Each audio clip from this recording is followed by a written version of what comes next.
So if you're setting up a soaker hose system and you've got the correct pressure regulator, let's say you're putting your soaker hose on a 10 psi regulator and you're using a basic 50-foot soaker hose to snake through a 8x4 garden bed. Expect it to put out roughly 216 gallons per hour.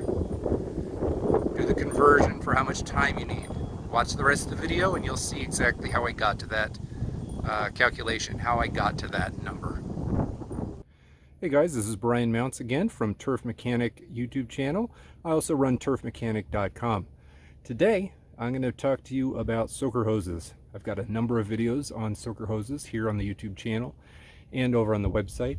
But today I wanted to answer the question, how much water do soaker hoses release? How much water comes out of a soaker hose?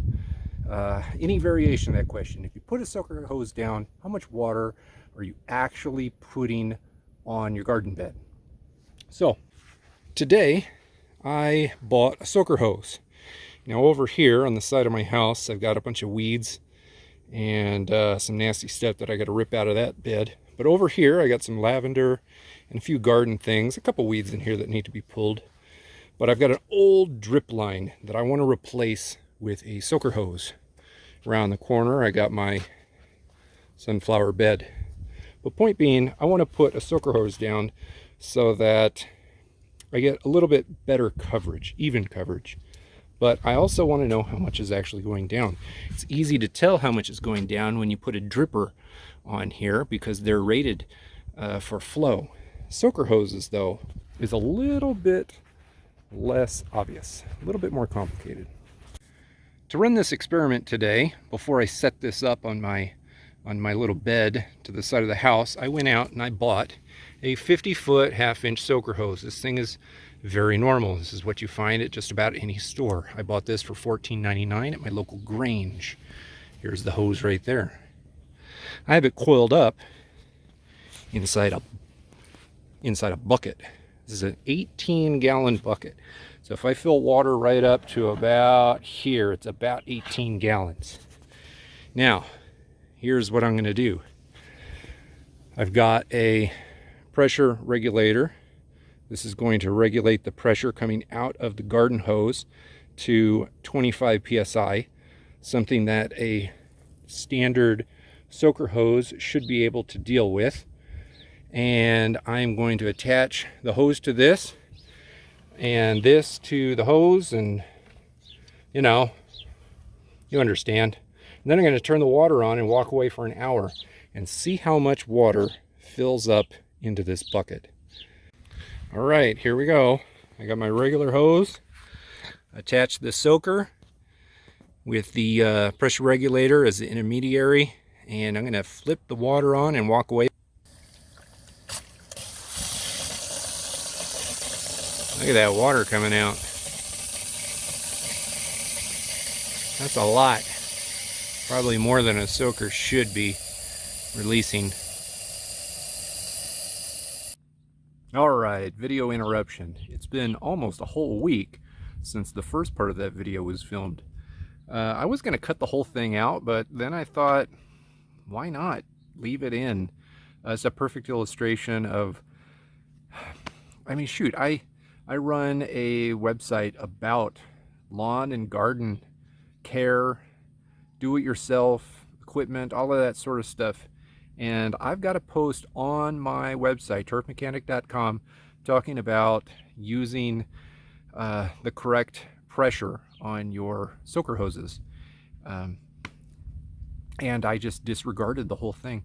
I went over to my local lawn and garden store, plumbing supply store, Grover, looking for a pressure regulator, and the only one that they had was this 25 psi unit, which is the one that I tried to use earlier in the video.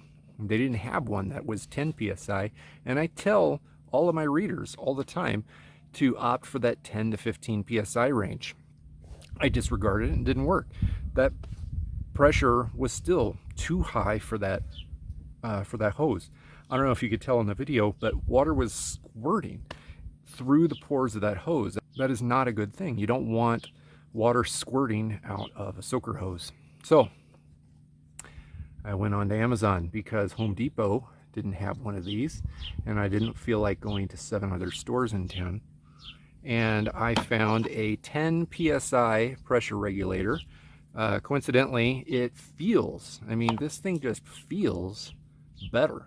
It feels slightly heavier. It looks beefier. Look at that. Like, it's just appears to be a better made unit. I got this on Amazon from a guy called Drip Depot. They sent me 2 Jolly Ranchers in the package. I thought that was kind of cool. I'm gonna restart this experiment. I'm gonna stick this 10 psi on my garden hose and attach it to the soaker hose inside the bucket that you see behind me. And this time I gotta assume that it's all gonna work this time. So let's see how long it takes for 18 gallons to flow into that bucket back there, or some sort of equivalent. We can always do math and figure it out. So let's go ahead. All right, here we go. I got my 50-foot soaker hose attached to my 10 psi pressure regulator. What's interesting on this, I guess it's on the other side, it says 1/2 to 7 gallons per minute. I like that. It's such a funny spread. Like 1/2 gallon per minute to 7. I don't know, it just seems like a wide range to me. But anyway, I got it on there, and let's kick this on full blast and see how much water comes out.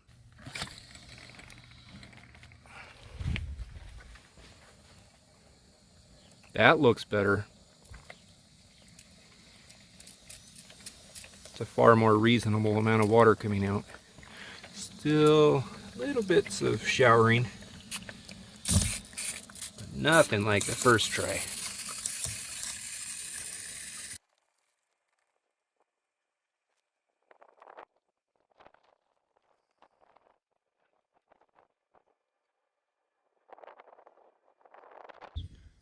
All right, we're coming up to the 18 gallon mark.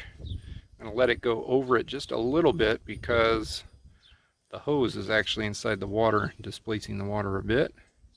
I'm gonna call it quits right there. Well, anyway, I thought that was a pretty cool experiment. So if you do the math, it took 5 minutes to do 18 gallons. So that would be about 216 gallons in an hour. That's using a 50-foot soaker hose running at 10 psi through a 10 psi regulator.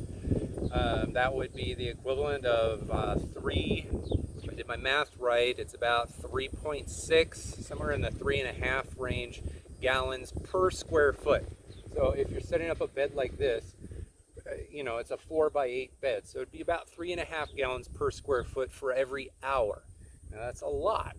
That's a lot of water. You probably don't need that much, so dial it back based on those measurements. But keep in mind that that is a 50-foot hose at 10 psi. Now I've got a bed here, and I've got a bed here, and I've got a third bed, all running off of the same water source. So as a 50-foot hose, if you have one 50-foot hose and then another one and then another one, that water is distributed over a larger area. So in theory, you'd be looking at roughly the same 216 gallons per hour over 150 feet instead of 50. So the numbers start getting more in line. So you got to do the conversion in your own, figure out how much space you're covering and how many feet of soaker hose you've got. And but that should get you started in the right direction. Of course, an airplane comes flying over the top. So anyway, use that as a good ballpark. Everybody's situation is going to be different. You might not be running off of a 10 psi system, but if you are, I think that's probably, you know, pretty accurate. Do your own measurement. This isn't that hard.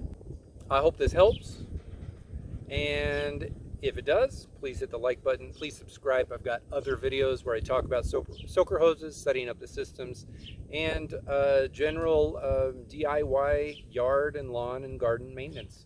So thank you for watching, and I'll see you in the next video.